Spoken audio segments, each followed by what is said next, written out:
ಹೊನ್ನಾಳಿಯಲ್ಲಿ BJP ವಿಜಯೋತ್ಸವ. ದಾವಣಗೆರೆ ಜಿಲ್ಲೆಯ ಹೊನ್ನಾಳಿಯಲ್ಲಿ BJP ಕಾರ್ಯಕರ್ತರು ವಿಜಯೋತ್ಸವ ಆಚರಿಸಿದ್ದಾರೆ. ವೃದ್ಧಾಪ್ಯ ವೇತನ, ವಿಧವಾ ವೇತನ ಹಾಗೂ ಅಂಗವಿಕಲರ ಮಾಸಾಶನ ಬಿಡುಗಡೆಗೆ ರಾಜ್ಯ ಸರ್ಕಾರ ಆದೇಶ ಹೊರಡಿಸಿದ ಹಿನ್ನೆಲೆಯಲ್ಲಿ ಹೊನ್ನಾಳಿಯ ಸಂಗೊಳ್ಳಿ ರಾಯಣ್ಣ ವೃತ್ತದಲ್ಲಿ ಬಿಜೆಪಿ ಮುಖಂಡರು ಹಾಗೂ ಕಾರ್ಯಕರ್ತರು ವಿಜಯೋತ್ಸವ ಆಚರಿಸಿ ಸಂಭ್ರಮಿಸಿದರು. ಕಳೆದ 4 ತಿಂಗಳಿಂದ ರಾಜ್ಯದಲ್ಲಿ ಸುಮಾರು 8 ಲಕ್ಷಕ್ಕೂ ಹೆಚ್ಚು ಫಲಾನುಭವಿಗಳ ಮಾಸಾಶನ ಸ್ಥಗಿತಗೊಂಡಿತ್ತು. ಇದರಿಂದ ವೃದ್ಧರು, ವಿಧವೆಯರು ಹಾಗೂ ಅಂಗವಿಕಲರು ತೀವ್ರ ಸಂಕಷ್ಟಕ್ಕೆ ಸಿಲುಕಿದ್ದರು ಎಂದು ಬಿಜೆಪಿ ಮುಖಂಡರು ಆರೋಪಿಸಿದರು. ಮಾಸಾಶನ ಸ್ಥಗಿತವನ್ನು ಖಂಡಿಸಿ ಬಿಜೆಪಿ ವತಿಯಿಂದ ಜುಲೈ ತಿಂಗಳಲ್ಲಿ ರಾಜ್ಯಾದ್ಯಂತ ಪ್ರತಿಭಟನೆ ನಡೆಸಿ ಸರ್ಕಾರದ ವಿರುದ್ಧ ಆಕ್ರೋಶ ವ್ಯಕ್ತಪಡಿಸಲಾಗಿತ್ತು. ಇದೀಗ ಸರ್ಕಾರ ಬಾಕಿ ಉಳಿದಿದ್ದ ಮಾಸಾಶನವನ್ನು ಬಿಡುಗಡೆ ಮಾಡಲು ಆದೇಶ ಹೊರಡಿಸಿರುವ ಹಿನ್ನೆಲೆಯಲ್ಲಿ ಹೊನ್ನಾಳಿಯಲ್ಲಿ ವಿಜಯೋತ್ಸವ ಆಚರಿಸಲಾಗಿದೆ. ಫಲಾನುಭವಿಗಳ ಪರವಾಗಿ ಬಿಜೆಪಿ ನಡೆಸಿದ ಹೋರಾಟಕ್ಕೆ ಸಿಕ್ಕ ಜಯ ಇದಾಗಿದೆ ಎಂದು ಬಿಜೆಪಿ ಮುಖಂಡರು ಅಭಿಪ್ರಾಯಪಟ್ಟರು. ಮುಂದಿನ ದಿನಗಳಲ್ಲಿಯೂ ಬಡವರು ಹಾಗೂ ಅರ್ಹ ಫಲಾನುಭವಿಗಳಿಗೆ ಯಾವುದೇ ವಿಳಂಬವಿಲ್ಲದೆ ಮಾಸಾಶನ ವಿತರಿಸಬೇಕು ಎಂದು ಬಿಜೆಪಿ ಕಾರ್ಯಕರ್ತರು ಸರ್ಕಾರವನ್ನು ಆಗ್ರಹಿಸಿದರು. ಹೊನ್ನಾಳಿಯಲ್ಲಿ ನಡೆದ ವಿಜಯೋತ್ಸವದಲ್ಲಿ ಬಿಜೆಪಿ ಮುಖಂಡರು ಹಾಗೂ ಕಾರ್ಯಕರ್ತರು ಭಾಗವಹಿಸಿ ಸರ್ಕಾರದ ನಿರ್ಧಾರವನ್ನು ಸ್ವಾಗತಿಸಿದರು. ಎಲ್ಲ ಮೋರ್ಚಾಗಳ ಅಧ್ಯಕ್ಷರು, ಪದಾಧಿಕಾರಿಗಳು, ಕಾರ್ಯಕರ್ತರು, ಮುಖಂಡರುಗಳು, ಹೊನ್ನಾಳಿ ನ್ಯಾಮತಿ ನಗರ ಘಟಕಗಳ ಅಧ್ಯಕ್ಷರುಗಳು, ಪುರಸಭೆಯ ಮಾಜಿ ಅಧ್ಯಕ್ಷರುಗಳು, ಟಿಎಪಿಸಿಎಂಎಸ್ ಕಸಬಾ ಎಲ್ಲ ಸದಸ್ಯರು, ಗ್ರಾಮ ಪಂಚಾಯತಿ ಮಾಜಿ ಅಧ್ಯಕ್ಷ ಸದಸ್ಯರು ಹೋರಾಟ ಭಾರತೀಯ ಜನತಾ ಪಾರ್ಟಿ ಹೊನ್ನಾಳಿ ನ್ಯಾಮತಿ ಅವಳಿ ತಾಲೂಕಲ್ಲಿ ನಿರಂತರವಾಗಿ ಹೋರಾಟಗಳು ಯಶಸ್ವಿಯಾಗಿದೆ. ರಾಜ್ಯದಲ್ಲಿ ಹಿರಿಯ ನಾಗರಿಕರ, ಅಂಗವಿಕಲರ ಮತ್ತು ವಿಧವೆಯರ ಮಾಸಾಶನ ರಾಜ್ಯ ಸರ್ಕಾರ 18,06,000 ಜನರಿಗೆ ಪಿಂಚಣಿ ಸಂಬಳ ಸ್ಥಗಿತ ಮಾಡಿತ್ತು. ಆದಾಯ ಪತ್ರ ನೆಪದಲ್ಲಿ ಮರುಪರಿಶೀಲನೆಗೆ ಸರ್ಕಾರ ಆದೇಶ ಮಾಡಿತ್ತು ಕಂದಾಯ ಇಲಾಖೆ.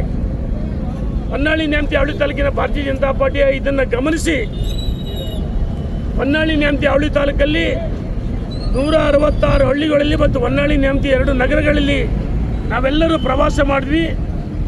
ವಿಧಿವೇರು ಇವತ್ತೇನು ನಮ್ಮ ಸರ್ಕಾರ ಭಾರತೀಯ ಜನತಾ ಪಾರ್ಟಿ ಸರ್ಕಾರ ಅಧಿಕಾರದಲ್ಲಿದ್ದಾಗ ಯಡಿಯೂರಪ್ಪನವರು 50 ರೂಪಾಯಿ ಇದ್ದದನ್ನು 600 ರೂಪಾಯಿ ಸಂಬಳಕ್ಕೆ ಏರಿಸಿದರು ಮತ್ತು 65% ಮೇಲೆ ಪಟ್ಟಂತ ಅಂಗವಿಕಲರಿಗೆ 1200, ವಿಧಿವೇರಿಗೆ 1200 ರೂಪಾಯಿ ವೇತನವನ್ನು ಏರಿಸಿದ್ರು.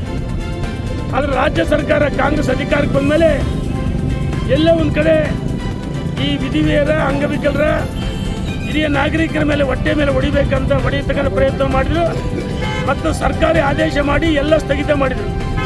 ಆ ಸಂದರ್ಭದಲ್ಲಿ ಹೊನ್ನಾಳಿ ನ್ಯಾಮತಿ ಅವಳಿ ತಾಲೂಕಿನ ಭಾರತೀಯ ಜನತಾ ಪಾರ್ಟಿ ಜುಲೈ 22ನೇ ತಾರೀಕು ಬುಧವಾರ ಬೃಹತ್ ಹೋರಾಟವನ್ನು ಭಕ್ತ ಕನಕದಾಸ ವೃತ್ತದಿಂದ ವೀರ ಸಂಗೊಳ್ಳಿ ರಾಯಣ್ಣ ವೃತ್ತದ ಮುಖಾಂತರ ತಾಲೂಕು ಕಚೇರಿ ಮುತ್ತಿಗೆ ಹಾಕಿದ್ವಿ. ಆ ಹೋರಾಟದಲ್ಲಿ ನಾವು ಸರ್ಕಾರಕ್ಕೆ ಎಚ್ಚರಿಕೆಯನ್ನು ಕೊಟ್ಟಿದ್ವಿ. ಅಂದು ಪೊಲೀಸರು ನಮ್ಮನ್ನು ಬಂಧಿಸಿದ್ರು. ನಾವು ಬಂಧಿಸಿ ನಮ್ಮ ಹೋರಾಟ ನಿಲ್ಲಿಸಲಿಲ್ಲ. ನಾವು ಅದನ್ನ ಕರೆ ಕೊಟ್ಟಿದ್ವಿ. ಇವತ್ತು ಹೊನ್ನಾಳಿ ನ್ಯಾಮತಿ ಅವಳಿ ತಾಲೂಕಿನ ಅಷ್ಟೇ ಅಲ್ಲ, ರಾಜ್ಯದಲ್ಲಿ 18 ಲಕ್ಷಕ್ಕೆ ಹೆಚ್ಚು ವೇತನಗಳು ಸಂಬಳ ನಿಲ್ಲಿಸ್ತಿದ್ದಾರೆ. ಸರ್ಕಾರ ಅದನ್ನು ಮನ್ನಣೆ ಮಾಡದೇ ಇದ್ದರೆ, ನಮ್ಮ ಹೋರಾಟಕ್ಕೆ ಮಣಿ ಇದ್ದರೆ ಅಹೋರಾತ್ರಿ ಧರಣಿ ಸತ್ಯಾಗ್ರಹ ಅಂತ ಹೇಳಿದ್ವಿ. ಆ ಹೋರಾಟದ ಪ್ರತಿಫಲ ಅಧಿವೇಶನದಲ್ಲಿ ಮಾನ್ಯ ಉಪಮುಖ್ಯಮಂತ್ರಿಗಳಂತ ಜಿ ಪರಮೇಶ್ವರ್ ಅವರು ಕಂದಾಯ ಇಲಾಖೆಗೆ ಸೂಚನೆ ಕೊಟ್ಟು 32,000 ಆದಾಯ ಮಿತಿಯನ್ನು ಇದ್ದದನ್ನು 1,20,000ವರೆಗೆ ಏರಿಸಿದರೆ ಆದೇಶವನ್ನು ವಾಪಸ್ ಪಡ್ತಾರೆ. ಈ ಒಂದು ಭಾರತೀಯ ಜನತಾ ಪಾರ್ಟಿ ಹೊನ್ನಾಳಿ ನ್ಯಾಮತಿ ಅವಳಿ ತಾಲೂಕು ಹೋರಾಟದ ಪ್ರತಿಫಲ 18,600,000 ಜನರಿಗೆ ಮತ್ತೆ ಸಂಬಳ ಬರುವ ರೀತಿಯಲ್ಲಿ ಹೋರಾಟ ಮಾಡಿದ್ದು. ಹೊನ್ನಾಳಿ ನ್ಯಾಮತಿ ಅವಳಿ ತಾಲೂಕಿನ ಎಲ್ಲ ಮುಖಂಡರು, ಕಾರ್ಯಕರ್ತರ ಹೋರಾಟಕ್ಕೆ ಸರ್ಕಾರ ಮಣಿದಿದೆ. ನಾವು ಈ ಸಂದರ್ಭದಲ್ಲಿ ಭಾರತೀಯ ಜನತಾ ಪಾರ್ಟಿ ಹೊನ್ನಾಳಿ ನ್ಯಾಮತಿ ಅವಳಿ ತಾಲೂಕಿನ ನಮ್ಮೆಲ್ಲ ಮುಖಂಡರು, ಕಾರ್ಯಕರ್ತರುಗಳು, ಮೋರ್ಚಾಗಳು, ಮಂಡಲ ಯಾವುದೇ ಹೋರಾಟಗಳು ಮಾಡಿದ್ರು ಸ್ವಂತ ಖರ್ಚಿಂದ ಹೋರಾಟದಲ್ಲಿ ಪಾಲ್ಗೊಂಡು ಹೊನ್ನಾಳಿ ನ್ಯಾಮತಿ ಅವಳಿ ತಾಲೂಕು ಬಂದಿರ್ಬೋದು, ರಸಗೊಬ್ಬರ ಇರ್ಬೋದು, ರಸ್ತೆ ತಡೆ ಇರ್ಬೋದು, ಅಡಿಕೆ ಬೆಳೆಗಾರರು ಇರ್ಬೋದು ಮತ್ತು ವಯೋವೃದ್ಧರು, ಅಂಗವಿಕಲರು, ವಿಧಿವರಿಗೆ ನಿಶ್ಚಿತ ಸಂಬಳ ಇರ್ಬೋದು, ಗೃಹಲಕ್ಷ್ಮಿ ಹೋರಾಟ ಇರ್ಬೋದು, ಚಾಪಕಾಯಿ ಹೋರಾಟ ಇರ್ಬೋದು, ಎಲ್ಲವೂ ಯಶಸ್ವಿಯಾಗಿ ಮಾಡಿದ್ದೀವಿ. ಯಾರೂ ನಮ್ಮಿಂದ 10 ರೂಪಾಯಿ ಪಡೆದಿಲ್ಲ. ಸ್ವಂತ ಖರ್ಚಿಂದ ಬಂದು ಹೋರಾಟದಲ್ಲಿ ಪಾಲ್ಗೊಂಡಿದ್ದೀರಿ. ನಾವು ನಮ್ಮ ಹೋರಾಟಕ್ಕೆ ಸರ್ಕಾರ ಮಣಿದಿದೆ. ಈ ಸಂದರ್ಭದಲ್ಲಿ ನಾವು ಕಂದಾಯ ಸಚಿವರಂತ ಉಪಮುಖ್ಯಮಂತ್ರಿಗಳಂತ, ಯಾಕಂದರೆ ಆಡಳಿತ ಪಕ್ಷ ಪ್ರತಿಪಕ್ಷ, ಆದರೆ ಜನಪರ ಒಂದು ತೀರ್ಮಾನ ಮಾಡಿದಾಗ ಸರ್ಕಾರಕ್ಕೆ ಈ ಸಂದರ್ಭದಲ್ಲಿ ಅಭಿನಂದನೆ ಸಹ ಜಿ ಪರಮೇಶ್ವರ್ಗೆ ಅಭಿನಂದಿಸ್ತೀವಿ. ಅದೇ ರೀತಿ ಭಾರತೀಯ ಜನತಾ ಪಾರ್ಟಿ ಹೋರಾಟ ಸದಾ ನಿರಂತರವಾಗಿರುತ್ತೆ ಅಂತ ಹೇಳಿ ನಾನು ಅತ್ಯಂತ ಸಂತೋಷ ಹೇಳ್ತೀನಿ. ಧನ್ಯವಾದಗಳು. ಭಾರತೀಯ ಜನತಾ ಪಾರ್ಟಿಗೆ ಎಲ್ಲರಿಗೂ ಧನ್ಯವಾದಗಳು.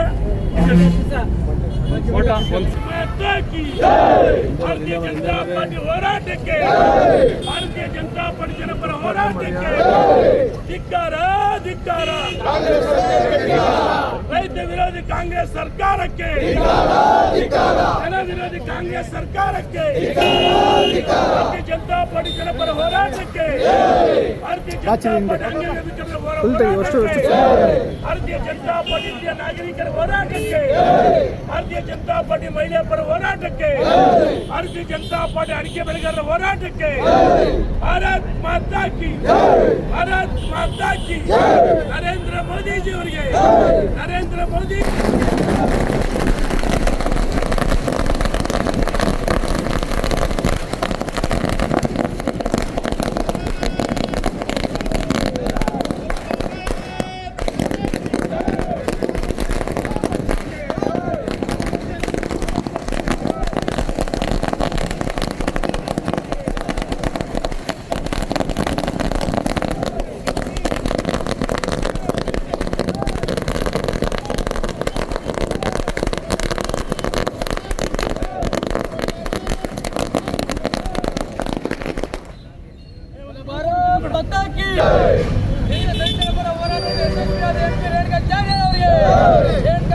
ಹೋರಾಟಕ್ಕೆ ಮಾಡಿದ ಹಿರಿಯ ಮಾಸಾಸನ ಕೊಡಲು ಒಪ್ಪಿದ ರಾಜ್ಯ ಸರ್ಕಾರಕ್ಕೆ, ರಾಜ್ಯ ಸರ್ಕಾರಕ್ಕೆ ಮಾಡಿದ ರಾಜ್ಯ ಸರ್ಕಾರಕ್ಕೆ,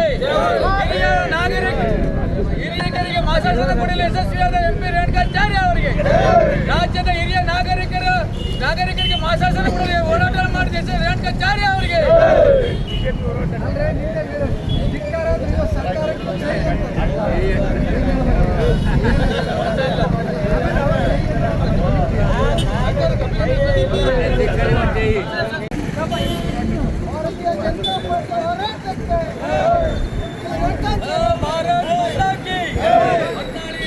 ಭಾರತೀಯ ಜನತಾ ಪಾರ್ಟಿ ಜನಪರ ಹೋರಾಟಕ್ಕೆ, ಭಾರತೀಯ ಜನತಾ ಪಾರ್ಟಿ MP ರೇಣುಕಾಚಾರ್ಯ ಅವರ ಜನಪರ ಹೋರಾಟಕ್ಕೆ, ದಲಿತರ ಹೋರಾಟಕ್ಕೆ, ರೈತ ಪರ ಹೋರಾಟಕ್ಕೆ, ಅಂಗವಿಕಲರ ಪರ ಹೋರಾಟಕ್ಕೆ, ಹಿರಿಯ ಮಾಸಾಸನ ಪರ ಹೋರಾಟಕ್ಕೆ ಭಾರತ್ ಮಾತಾ ಕಿ. ನರೇಂದ್ರ ಮೋದಿ ಅವರಿಗೆ, ಅಮಿತ್ ಶಾ ಅವರಿಗೆ, ನಿತಿನ್ ನಬಿ ಅವರಿಗೆ, ಎಸ್ ಯಡಿಯೂರಪ್ಪನವರಿಗೆ, PY ವಿಜಯೇಂದ್ರ ಅವರಿಗೆ, MP ರೇಣುಕಾಚಾರ್ಯ ಅವರಿಗೆ ಎಲ್ಲರಿಗೂ ಧನ್ಯವಾದಗಳು. ಇಲ್ಲಿ ಪಾಲ್ಗೊಂಡಂತ ಎಲ್ಲ ಮುಖಂಡರಿಗೆ ಧನ್ಯವಾದಗಳು.